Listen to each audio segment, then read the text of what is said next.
diasuh oleh ibunda tercinta Aminah. Maka dari usia 5 tahun sampai 6 tahun Bapak Ibu itu diasuh oleh ibunda beliau yaitu Aminah. Dalam rentang usia 5 sampai 6 tahun ini Aminah mengajak Rasul sallallahu alaihi wasallam untuk kemudian menziarahi kuburan ayahnya Abdullah. Ini menjadi pelajaran penting juga bagi kita jika seandainya anak kita lahir dalam keadaan piatu, dalam keadaan yatim.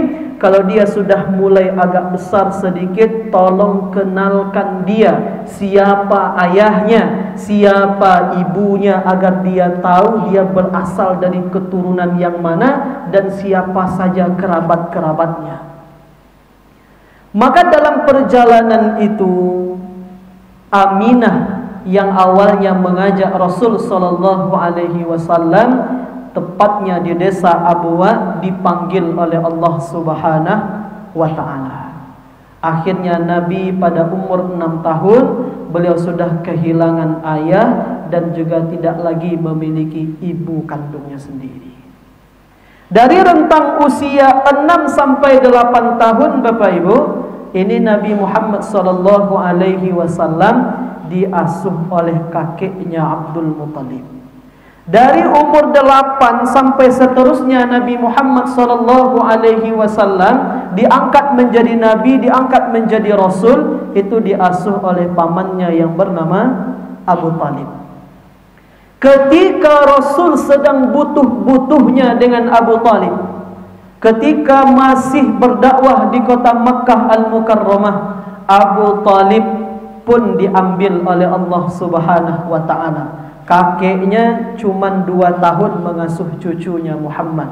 Abu Talib, ketika Abu Talib itu sangat diperlukan oleh Nabi Muhammad sallallahu alaihi wasallam, justru dipanggil oleh Allah taala. Di sini menjadi pelajaran Bapak Ibu bahwa Nabi Muhammad selalu kehilangan orang yang beliau cintai, mulai dari kehilangan ayah sampai kehilangan pamannya. Kenapa ini terjadi? Kenapa ini menjadi skenario Allah? Karena Allah sedang mengajarkan kepada Nabi agar jangan bergantung kepada manusia. Nabi Muhammad calon Nabi ini mestinya dia hanya bergantung kepada Allah Subhanahu wa ta'ala. Jangan mengandalkan ayah, jangan mengandalkan ibu, jangan mengandalkan paman, jangan mengandalkan kakek, jangan mengandalkan manusia. Cukup mengandalkan Allah Subhanahu wa ta'ala.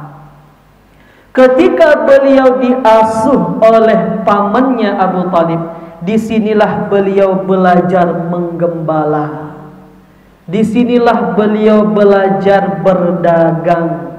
Jadi Bapak Ibu, di sini kemudian menjadi ilmu pendidikan bahwa anak itu meskipun usianya baru 8 tahun, 9 tahun, 10 tahun, itu hendaknya orang tua sudah mengajarkan kepada anak bagaimana dia bisa berdagang, bagaimana dia bisa menjadi seorang pembisnis. Karena Nabi Muhammad sallallahu alaihi wasallam itu mendapatkan pengajaran tentang berusaha, menjadi pembisnis, menjadi seorang saudagar di usia yang masih belia 8 tahun, 9 tahun, 10 tahun. Kenapa anak mesti diajarkan berdagang, menjadi saudagar? Agar dia paham bahwa sebetulnya untuk mencari uang itu tidak mudah. Agar di usia kecil dia sudah paham bahwa orang tuanya begitu beratnya perjuangan untuk membesarkan dan menyekolahkan dia. Itu anak mesti diajarkan, dididik seperti itu. Itulah yang dicontohkan melalui kehidupan Nabi Muhammad sallallahu alaihi wasallam. Pada umur yang ke-25 tahun, Nabi Muhammad akhirnya menikah.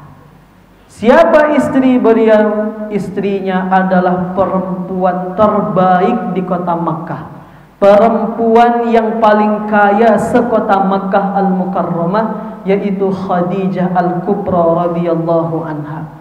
Berapa maharnya? Maharnya adalah 20 ekor unta.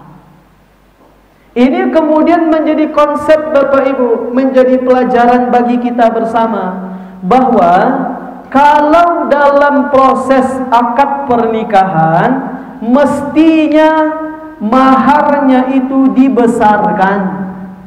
Jangan sampai resepsinya menghabiskan dana puluhan ratusan juta, tapi maharnya seperangkat alat mandi. Kadang mahar sagaleh air putih, jadi jo.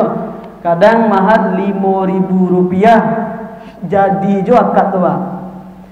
Ini pelajaran Bapak Ibu. Rasul sallallahu alaihi wasallam maharnya 20 ekor onta. Nabikah yang memiliki 20 ekor onta? Tidak. Nabi mendapatkan itu dari paman-pamannya.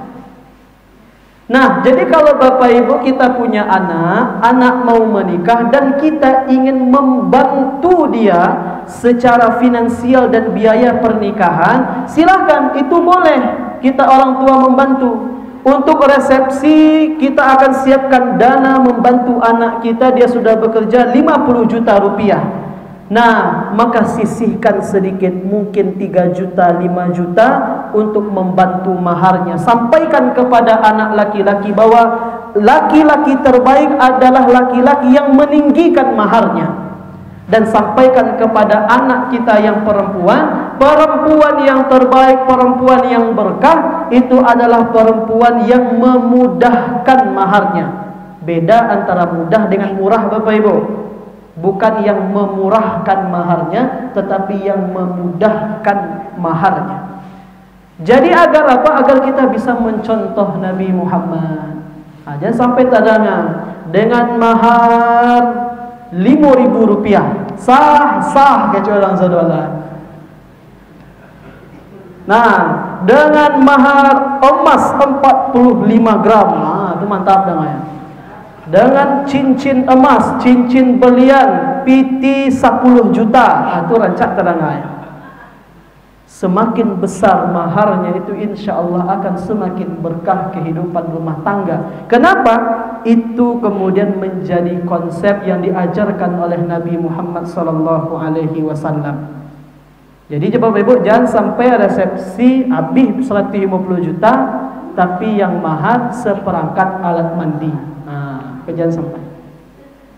Rasul berumah tangga dengan Khadijah itu beliau tidak pernah poligami, monogami, cuman satu istrinya. Tapi ketika beliau di kota Madinah Al-Munawwarah, barulah Nabi Muhammad SAW setelah Khadijah meninggal dunia, maka Nabi pun poligami. Ini apa artinya? Kenapa Nabi SAW awalnya istrinya satu, kemudian setelah itu Nabi poligami? Ini menunjukkan bahwa siapapun di antara kita yang laki-laki yang istrinya hanya satu, contoh terbaik adalah Nabi Muhammad. Dan siapapun yang ingin berpoligami, istrinya 2, 3 dan 4, contoh terbaik dalam praktek poligami adalah Nabi Muhammad SAW. Ketika istri satu, ketika istrinya lebih dari satu, sama-sama contoh terbaiknya adalah Nabi Muhammad SAW. Kenapa istri Nabi ini banyak Bapak Ibu? Banyak analisis para ulama. Di antara analisis para ulama adalah kenapa istri Nabi ini banyak? Karena untuk menceritakan dan mengkisahkan betapa indahnya keluarga dan rumah tangga Nabi, itu tidak cukup melalui satu orang perempuan saja. Saking indahnya rumah tangga Nabi, untuk menceritakan, mengkisahkannya tidak cukup dengan satu perempuan saja. Jadi kalau bapak bininya cie, kira-kira lain dah rumah tangga itu. InsyaAllah lain, InsyaAllah lain. Di sisi lain, ketika istri Nabi itu ada banyak Bapak Ibu, maka kemudian dari sana lahirlah hukum-hukum Islam yang berkaitan antara suami dan istri. Contoh, ketika bulan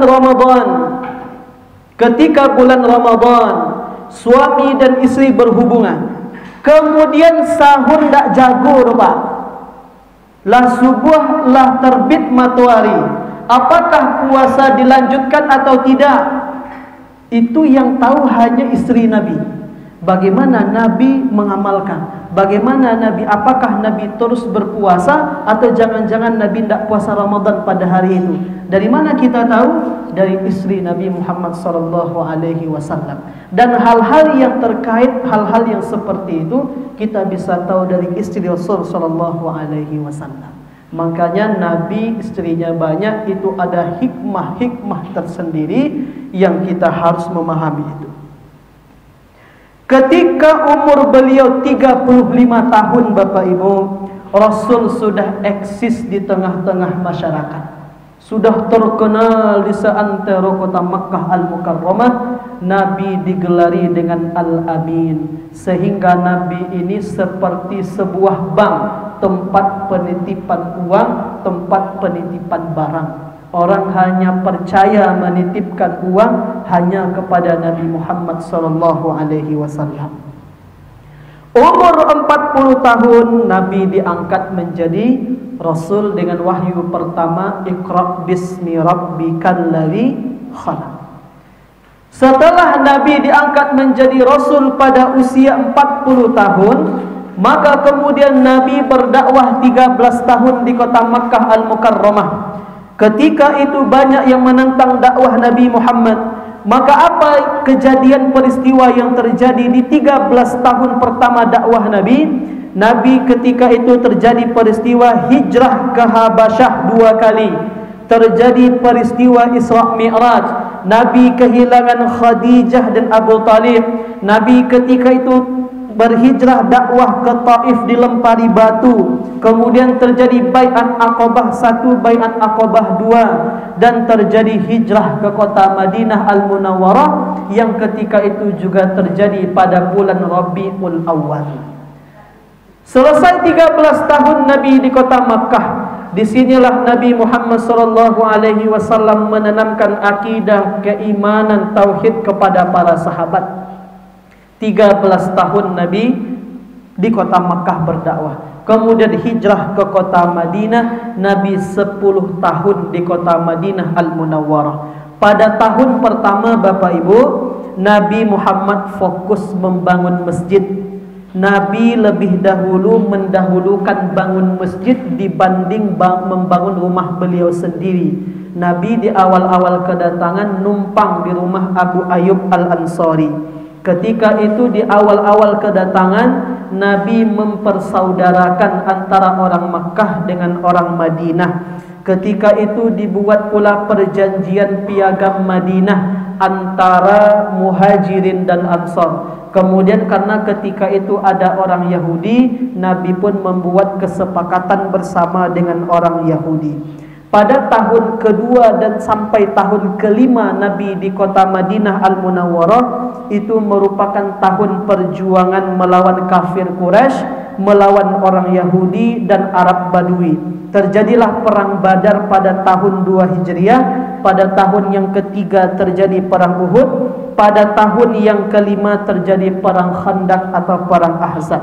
Di tahun yang ke-6 Nabi di kota Madinah Al-Munawwarah terjadi penaklukan Mekah, tapi Nabi dicekal di Hudaybiyah, maka terjadilah yang namanya perjanjian Sulhul Hudaybiyah. Pada tahun yang ke-7 Bapak Ibu terjadi perang besar antara kaum muslimin dengan Yahudi di perang Khaybar. Tahun ini juga dilaksanakan umrah qadha. Nabi pada tahun ke-7 sudah mulai berdakwah dengan mengirim surat kepada raja-raja, raja Persia yang ada di Oman dan segala macam, semuanya dikirimkan surat oleh Nabi. Pada tahun ke-8 terjadi penaklukan kota Makkah dengan 10.000 pasukan. Pada tahun 9 Hijriah Nabi membersihkan daerah sekeliling Madinah, termasuk kota Taif yang belum beriman diajak beriman. Pada tahun yang ke-10 ini adalah masa di mana banyak utusan dari berbagai negeri datang ke Madinah untuk menyatakan keislaman mereka. Dan pada tahun ke-10 ini Bapak Ibu turunlah surah Idza jaa nasrullahi wal fath wa ra'aitan nasa yadkhuluna fi dinillahi afwaja fasabbih bihamdi rabbika wastaghfir innahu kana tawwaba. Mendengar ayat itu turun, Ibnu Abbas paham bahwa ayat ini merupakan isyarat detik-detik perpisahan dengan Nabi Muhammad sallallahu alaihi wasallam. Maka ketika sudah masuk tahun ke-11, Nabi Muhammad sallallahu alaihi wasallam mulai sakit. Setidaknya ada 17 kali salat beliau tidak bisa mengimami, sehingga kemudian digantikan oleh Abu Bakar As-Siddiq. Badan Nabi panas, beliau pingsan. Pernah suatu ketika Nabi Muhammad SAW sudah agak segar badan beliau, dipapah oleh 2 orang sahabat untuk kemudian solat berjamaah mengimami para sahabat. Tapi setelah itu kemudian kondisi Nabi semakin drop, Bapak Ibu. Ini disebabkan salah satunya dikarenakan Nabi pernah sedikit saja meminum racun yang pernah dibuat oleh seorang perempuan Yahudi ketika perang Khaybar. Nabi akhirnya pernah ketika hari Nabi Muhammad SAW pulang, dipanggil ke rahmatullah, Nabi ketika itu membuka jendela. Ketika Nabi buka jendela, terlihat para sahabat hendak memulai solat mereka. Ketika itu Nabi tersenyum kepada para sahabat. Hampir-hampir saja para sahabat itu bergembira luar biasa. Mereka hampir-hampir membatalkan solat mereka. Akhirnya disitulah para sahabat melihat senyum yang terakhir Nabi Muhammad SAW. Ketika masa beliau sakit, Nabi minta izin kepada para istri beliau untuk dirawat istirahat di rumahnya Aisyah. Kita tahu kuburan Nabi yang sekarang itu adalah kamarnya Ibunda Aisyah, dan di sampingnya ada Raudhah Mutahharah, kemudian ada di sana mimbar Nabi Muhammad SAW. Dan itulah menjadi senyum Nabi yang terakhir ketika datang malakul maut memberikan pilihan tetap hidup atau diambil nyawanya. Maka Nabi Muhammad menjawab, ila rafiqil a'la, aku memilih untuk kembali kepada kekasihku yang maha tinggi, yaitu Allah Subhanahu wa ta'ala. Akhirnya Nabi pada tanggal 12 Rabiul Awal beliau menghembuskan nafas yang terakhir. Bapak dan Ibu yang dimuliakan oleh Allah, bagaimana kecintaan Nabi Muhammad kepada kita umatnya? Rasul adalah orang yang paling mencintai kita. Di antaranya adalah Nabi Muhammad pernah mengatakan, ana mushtaqun bi ikhwani, saya begitu merindukan saudara-saudaraku. Mendengar hal itu, para sahabat mengatakan, bukankah kami adalah saudaramu wahai Rasul? Maka Nabi katakan, tidak, kalian bukan saudaraku, tetapi kalian adalah sahabat-sahabatku. Yang aku rindukan saudara-saudaraku itu adalah mereka yang tidak pernah melihatku, yang tidak pernah bertemu denganku, tetapi mereka mengimaniku, mereka percaya kepadaku, dan mereka merindukanku. Aku sangat merindukan mereka. Rasul sallallahu alaihi wasallam ketika beliau masih hidup, beliau pernah mengatakan, ana faratukum alal haud, bahwa Nabi sudah memastikan bahwa beliau nanti akan menanti kedatangan kita di telaga beliau pada hari mahsyar. Ketika matahari sangat dekat dengan kepala kita, semua orang kepanasan, semua orang kehausan. Ingat, kita ada sebuah telaga. Telaga itu dimiliki oleh Nabi Muhammad SAW, dan Nabi sudah mengatakan 14 abad yang lalu, saya yang menanti kedatangan kalian, saya yang akan menyambut kedatangan kalian. Ketika kalian ingin minum, datanglah, akan saya sambut, akan saya nanti kedatangan kalian. Dan mari kita sedikit belajar Bapak Ibu, bagaimana kecintaan para sahabat kepada Nabi Muhammad SAW. Lihatlah Khadijah istri beliau, ketika sudah menikah dengan baginda Rasul, bahkan ketika sudah diangkat Nabi Muhammad menjadi Rasul SAW, maka kemudian seluruh hartanya itu diberikan untuk mendukung dakwah suaminya Rasul SAW. Lihatlah bagaimana kecintaan Abu Bakar As-Siddiq kepada Nabi Muhammad. Bahkan suatu ketika dengan malu-malu Abu Bakar mengatakan kepada Rasul, wahai Nabi, maaf Abu, maaf. ambo kalau di WC tabayang jua wajah engkau wahai Rasul. Begitulah kecintaan Abu Bakar As-Siddiq.